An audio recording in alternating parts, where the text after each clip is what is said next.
What else did we do this weekend? So we hung out on Friday and Saturday. Friday and Saturday. We weren't planning on hanging out Saturday, but we planned to hang out Friday.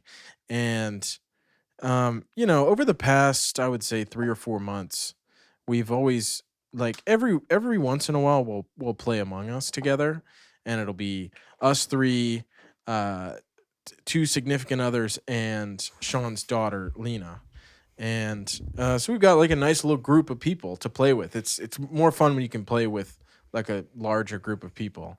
And I think we kind of played Among Us into the ground a little bit. No. Not even. I mean, we'll probably still play it. We'll probably still play it even after this I conversation. do feel like it's one of those where I can't, like, after we've played for, over an hour one night, a couple hours go by, and then I'm like, I literally haven't been the, yes, dude. what's it called? The imposter the whole time we played this weekend, and I'm like, I don't get it because, I was the same way. Like, Lena and Maddie were the imposter back and forth for, like, what had to be 10 rounds. And I'm like, can I get it? I got it one time. Yeah. Again, and messed it up right away. It's fun that it's random. We talked about that, but at least it's true RNG. Yeah. It's good, though. I mean, we're having fun, but it's not it's not as fun when you don't get to be the imposter a lot. But we're trying to figure out something else to do. We were like, there's got to be something else we can do. And did you say that you had the game? Yeah. Or did one of us say, what if we played that? I think I brought it up. Yeah. I don't know. I played some of the Jackbox games in college, and if you don't know what it is, they've just like, you buy a pack, there's a bunch of different games, but it's basically you have a console or whatever. I think there's some available on like Fire Stick, Apple TV, and you get into the game and everyone pulls out their phone or computer. You just need to be able to go to a website, go to the jackbox.tv, and then you play these games. A lot of them are trivia or you draw stuff, but every box has different games. Sometimes there's like a new version of an older game, but a lot of random stuff in there. But it's something that most, of the games are like 6 to 10 people. Like, there's like some that you can play with a lot of people. So we did it a good bit in college. If you don't know what they are, they're essentially like virtual party games. Like that they're not graphically intensive. They don't require everybody to have a controller. Like, as long as you have your phone or like a tablet, you're good.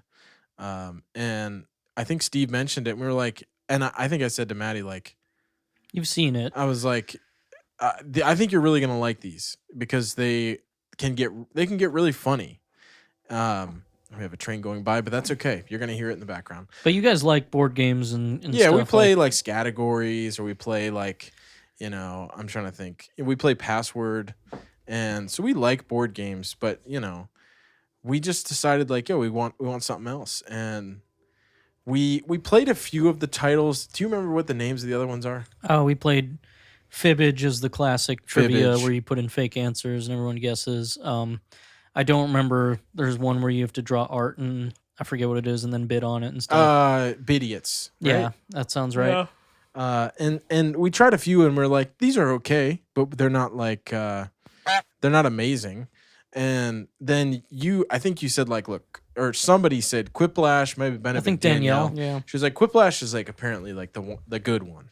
I like Fibbage a lot, but I do think Quiplash we had a better time with. But well, yeah. So we fired it up, and it kind of has a Cards Against Humanity vibe in that you try to pick. So it gives you a prompt like, for example, like if you're gonna go on Shark Tank, what are you gonna sell for $1 billion or something like that, and you can type in whatever you want. And I think what's fun about it is, well, over Cards Against Humanity is that you don't have set answers. Yeah, you can essentially type whatever you want. Yeah. And you can get really raunchy or you can get like really stupid. And what we found, and I think you guys can attest to this, is that like the recall jokes where like if somebody would write something that was really funny, that same joke would get tossed back in like every other round. Yeah, just for the example, for one answer, I don't remember what the question was. Sean put Steve as the answer. What was the prompt? Do you remember the prompt? It was something, remember. something It was about just- like asshole award or something. Oh yeah, it was who would get the biggest a-hole award? And Yeah, put okay. Steve. So first of all, thank you. But second, it's just like it was just Steve or whatever. But then Mason put it down for something that like didn't make any sense. But Yeah. it was funny. And then by the end of the night, every other answer had fucking Steve in it, and it was like, Yeah. And some was other funny, like yeah, not yeah. mentionable items that like were raunchy and gross. but and like but still, it was we were laughing so hard about it for no real reason. Like if you Yeah. walked in, you'd be like, "What?" But like you said, it's the callback, the inside joke of it. it's the callback to and it's the like driving it into the ground callback where it's like it's been said so many times it's funnier now because of how much the joke is dead. Yeah, I was trying to like not find it funny, and I was getting mad because it was still funny. It was 'Cause I still funny and like it was the type of laughter for me, and I hope it was for you guys, that was such a heavy laughter that like you almost feel like out of sorts when you're done laughing, and you almost feel like almost like you've been tripping a little bit, and you're kind of like what just happened. And like Maddie and I were talking about it like on the way home, and then when we got back we were still laughing about some of the jokes. And the next day I was like, you got to call them, I want to play that again. Yeah, you texted us and you're like, just trying to play Quiplash XL. I was like I want to play Quiplash XL trademark. Yeah. So then Sean had downloaded a different Jackbox party pack that had a different version of Quiplash. We played some other ones first, trying to find. And I mean, again, all the games are pretty cool. I feel like some of them will hit different with different people. And there's a couple we were like, I play that again. And then we tried what was it, Quiplash 3 or 2 I think or it something? was Quiplash 3. And it the way that Quiplash XL works is there's a round 1, a round 2, and the round 3 you all write an answer together. You get the same prompt, but Yeah. then you vote. And you vote on it. And so in Quiplash 3 the final round was like It was always choose a three answers or something. All of them were like, it was Thriplash, where you put 3 answers down for the same prompt and you'd go up against someone, but they were different. Where like the first round was, it was supposed to be like the 3 answers were funnier, and then like bring it home, like the punchline kind of thing. And then this next round, it was just like 3 different things that didn't have to go with each other. And I mean, you could kind of do whatever you wanted, and I thought it was interesting. But the final round being everybody together was really funny, because it was like we knew what we'd been joking around about that round, and we were doing things. And then when there's like 3 Steve answers in the round, and at like the 3 iterations of Steve, or like in the second on Saturday, it got to the point where every time you start a round in Jackbox, for those who don't know, you get to pick your name and you get to pick an icon, some of the avatar. games you pick, but yeah. And so it kind of became like a joke where Steve, Sean, and I would pick like outrageous names, to the point where it was like you can't even tell who's who. And like but you don't need Sean to, so, would pick Steve's name, or you would pick like Danielle's name or whatever it was, or just like Chad. Sean I think you did Chad. I did Chad. I did. There was one of my favorite ones from the first night was like name an episode where the Brady Bunch fights over blank or something like that, and I just wrote in Brady. Yeah. And so like I made my name Brady one time, and he made his Danielle, and Danielle tried to put her name in, and it came out as Danielle 2. And so it was like super like confusing. And so then Danielle 2 became the new Steve as like the callback.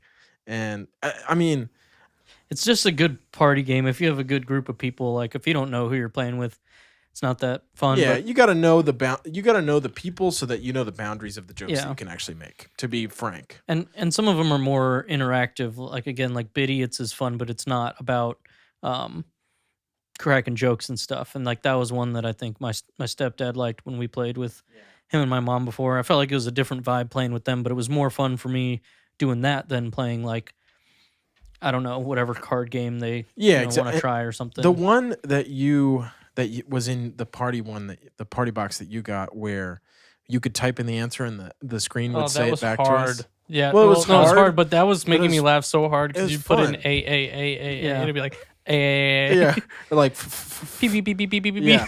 So like it would be like you would get Oh. these prompts from the person who was going, and then you would type in your answer, and like an on-screen like digital voice would say your answer. Yeah. And it just got to the point where like the first couple would be the like a guess, and then it would be like poop or Yeah, fart if we didn't know, we'd just Yeah. be like, or like but- Steve or Daniel 2 or something, you know. And so that one, it was like I think it was like talking something, but the it was like that. It was just like that. Shut up, Google. It was a really good time, and I think the reason I felt like I knew it would be a good time when you mentioned it was I saw Funhouse play it. I think I saw Cow Donkey. Chop play it, Donkey, Yeah. and I was like, they are really funny, and it was funny, and so I think this will be a good time. And I'm really I talked about it to my family like way more than I wish I would have yesterday because that's how hard I was laughing about it. Yeah. So dude, kudos to you for it's hard to have that much fun with a video game, honestly. Like, and it's so simple, you know? Yeah, I mean, I think it's cool and it's easy. Like everyone can get in on it. It's more of like you said, a party game, board game type thing, even though it's a And if video game. you're playing with funny people, like I consider all the people in that room to be like pretty funny. And so like we've just got like hitters just making some awesome Yeah. awesome jokes. 'Cause even some rounds we'd be like, "Ah, man, I didn't really like that. I didn't think that was that funny." And then somehow it was still hilarious. You know, Yeah. just because like you get each other's comedy and Yeah. And so it was a good time, but sum it up, I'd say definitely try recommend it. Yeah. Yeah. Like I think some of them are cheaper than others. I think Sean's was like $30. The newest ones are 30. The Yeah. older ones are 25. But sometimes you can buy like Quiplash on its own for $10. So Yeah, I would absolutely recommend it. Like, it was a ton of fun.